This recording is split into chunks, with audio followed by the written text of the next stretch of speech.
दही के गवाही चिवरा, इधर है पंडित जी, दही चिवरा ले आ। बेटा कितना भी नालायक हो, बाप का तो असर थोड़ा सा रहता ही है।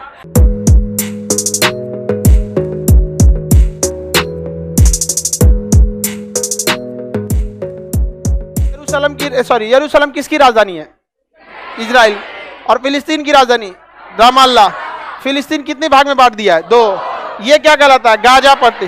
गाजा पट्टी को धीरे धीरे कब जाएगा, इन लोगों को अभी पता भी नहीं है। हम इन लोगों को समझाते हैं तो समझो में नहीं आता है। अभी ये क्या कर रहा है, यहाँ पर दीवार बना रहा है। क्या बना रहा है? दीवार। जब दीवार बना लेगा खूब बेहतरीन ढंग से तो कब्जा लेगा। पहले भी ये किसका था? इजराइल का। 2005 में आजाद किया था। और ये फिलिस्तीन पूरा नहीं है, इस फिलिस्तीन में 3 हिस्सा है, एक ABCD। वो उस किसका हिस्सा है? इजराइल का। फिलिस्तीन 13-14% में बचबे किया। जो 100% था कितना में बच गया? 13-14%। समझ में आ गया कि नहीं? धीरे धीरे धीरे धीरे सब खत्म हो जाएगा। अब कब्जा कौन कर लेगा? इजराइल। अरब वाले कुछ नहीं कर पाएंगे, इनके बस का है भी नहीं। सद्दाम हुसैन मारा था इन लोग को ना, सऊदी अरब वालों को, तो टैंक जो होता ना, टैंक छोड़ हज करने भाग गया था सब। हज करने भाग गया। उसको लगा कि यहां थोड़े ना मिसाइल हमला होगा। और धार्मिक जगह पे कोई मिसाइल हमला नहीं ना होता है, क्योंकि पता है कि धार्मिक जगह पे हो जाएगा तो पूरी दुनिया में बवाल हो जाएगा। समझ में आया कि नहीं आ गया? तो भाग गया था सब। यहाँ क्या लड़ेगा सभी सब। अब खुद सोचिए, मिडिल ईस्ट वालों को ट्रेनिंग पाकिस्तान की फौज देती है। समझ में आया कि नहीं आ गया? दही के गवाही चिवरा, इधर है पंडित जी, दही चिवरा ले आ। हम लोग तो दही चिवरा खाने में आगे ही रहते हैं लोग, नहीं समझा? बैले है सब पाकिस्तान वाला। इजराइल के पास एक ऐसी टेक्नोलॉजी है जिसका नाम है आयरन डोम। अगर उसके ऊपर मिसाइल मारिएगा ना तो जांच कर लेगा कि मिसाइल की स्पीड कितनी है, डायरेक्शन किधर है, किधर जाके गिरेगा। उस एरिया में कोई आदमी तो नहीं है, खेत खलिहान है तो छोड़ देगा, जाओ खेत में फटो। और अगर रिहायशी एरिया में घुसेगा, रेसिडेंशियल है, आयरन डोम आएगा, इसको मार के खत्म कर देगा। आयरन डोम का पूरा यूट्यूब पर एक पूरा वीडियो बनाए हुए हैं, आपको उसको पूरी टेक्नोलॉजी देखना है तो उस पर आप लोग देख लीजिएगा। आयरन डोम पे समझ में आ गया कि नहीं? तो पूरी तरह मिसाइल बम प्रूफ है। कौन? इसकी सीमा भूमध्य सागर से भी है, इससे भी, और निचवा से किससे है? लाल सागर। निचवा से लाल सागर से। समझ में आ गया कि नहीं? इजराइल को एक बात का पता था कि ये सब नहीं लड़ पाएंगे सब इजराइल से, ये सब कभी नहीं लड़ पाएंगे इजराइल से। समझ में आ गया कि नहीं आ गया? ये तनी मनी टक्कर दे देगा, क्योंकि इसको एक्सपीरियंस है। लड़ाई का क्या है? एक्सपीरियंस है। हम लोग से सीखा है।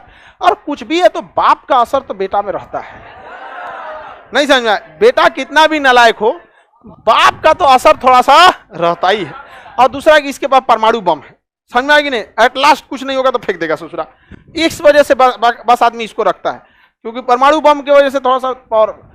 इसको पता है कि इसको टक्कर देगा तो ईरान के जितने परमाणु वैज्ञानिक हैं सबको हर महीने मारते रहता हूं। वैज्ञानिक हैं, ऑफिस जाएंगे, घर जाएंगे, उड़ा देगा। हमेशा अमेरिका और इजराइल मिलके ईरान के, इसका सेनापति था कासिम सुलेमानी, सेनापति को ड्रोन हमला में मार दिया।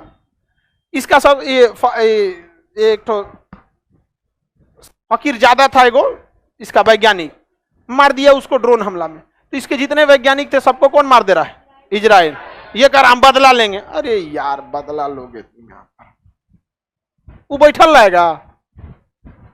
समझ में आ गया नहीं आ गया? ये चौपट करते। लेकिन एक बात पता था इजराइल को कि ये सबसे लड़ लेगा, मिस्र से नहीं लड़ पाएगा, क्योंकि मिस्र के पास बहुत मजबूत सेना है। दूसरा, मिस्र का साथ सब लोग दे देगा। रीजन समझिए, मिस्र जो है ना वो स्वेज नहर पे है, यानी ये नहर बंद नहीं होना चाहिए। ये नहर बंद हो गया तो दुनिया का व्यापार रुक जाता है। पिछले साल मार्च में यह नहर लगभग 1 हफ्ता के लिए बंद था। पूरी दुनिया में तबाही आ गई थी, पूरा जाम लग गया था समुद्र। युद्ध होगा तो ये नहर बंद हो जाएगा। इसलिए मनोवैज्ञानिक सपोर्ट किसको मिल जाएगा?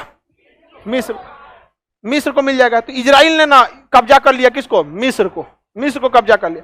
मिस्र का वह भाग जो स्वेज नहर के दूसरी साइड में है, वो त्रिभुज के समान है। इसका नाम है प्रायद्वीप, सिनाई प्रायद्वीप। क्या नाम है? सिनाई प्रायद्वीप। यानी मिस्र का यह भाग जो इजराइल से सटा है क्या कहलाता है? सिनाई प्रायद्वीप। क्या कहलाएगा? सिनाई प्रायद्वीप। तो इजराइल ने किस पर कब्जा कर लिया? सिनाई प्रायद्वीप पर। किस पर कब्जा कर लिया? सिनाई। मिस्र का तो हालत खराब हो गया। देखिए, इजराइल को पता था कि मिस्र के जो टैंक हैं वो महज 1 किलोमीटर दूर तक हमला कर सकते हैं, और खुली लड़ाई में टैंक काम आते हैं। आप देखिएगा यूक्रेन में कौन घूम रहे हैं? Sir tank. अब जो मिस्र के टैंक थे वो 1 किलोमीटर मार कर सकते थे और इजराइल के टैंक 1.5 किलोमीटर, और सामने खड़ा था इजराइल वाला, कहा आ बेटा आओ आओ। वो मार रहा है तो 1 किलोमीटर ही मार रहा है, 1.5 किलोमीटर मार के ध्वस्त कर दिया। किसको? मिस्र को। अब मिस्र के किस पर कब्जा कर लिया? सिनाई प्रायद्वीप। किस पे? सिनाई।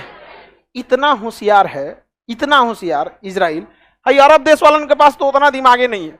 सिनाई प्रायद्वीप प्यार से वापस भी कर दिया, लेकिन एक एग्रीमेंट कराया कि इजराइल और अरब देशों के विवाद में मिस्र हमेशा इजराइल का साथ देगा। इजराइल और मिस्र कभी भी युद्ध नहीं लड़ेंगे। हर अंतर्राष्ट्रीय मंच पर मिस्र इजराइल को समर्थन करेगा, तब हम सिनाई प्रायद्वीप वापस करेंगे। तो हारने के बाद आपका जमीन वापस मिल रहा है तो क्या जरूरत है दूसरे के लड़ाई में पड़ने का? दिमाग देख रहे हैं? तो बहुत बार कुछ पाने के लिए कुछ खोना पड़ता है और कभी कभी कुछ पाने के लिए कुछ करना पड़ता है। तो सबसे पहले कुछ पाने के लिए कुछ करना पड़ता है, तो कर क्या किया? युद्ध किया और क्या कब्जा कर लिया? सिनाई प्रायद्वीप।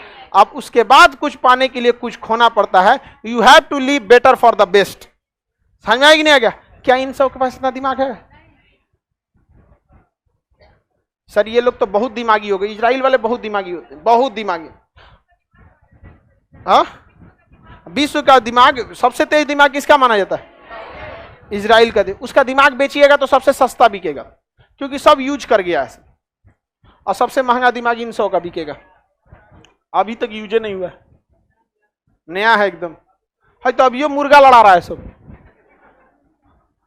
अफगानिस्तान वाला मुर्गा लड़ा है। इस सब का उतना दिमाग नहीं है। समझ में आ रहा है कि नहीं? बड़ी खुशी से देख रही है कि मतलब कोई तो मिला तुम्हारे दिमाग का। यहाँ बहुत मिलेंगे सब तुम्हारे दिमाग के, इंडिया में ही तुम दोनों के दिमाग का। ऐसा थोड़ी विदेश जाना पड़ेगा कि खुश होकर देख रही है चलो कोई तो बकलोल मिला।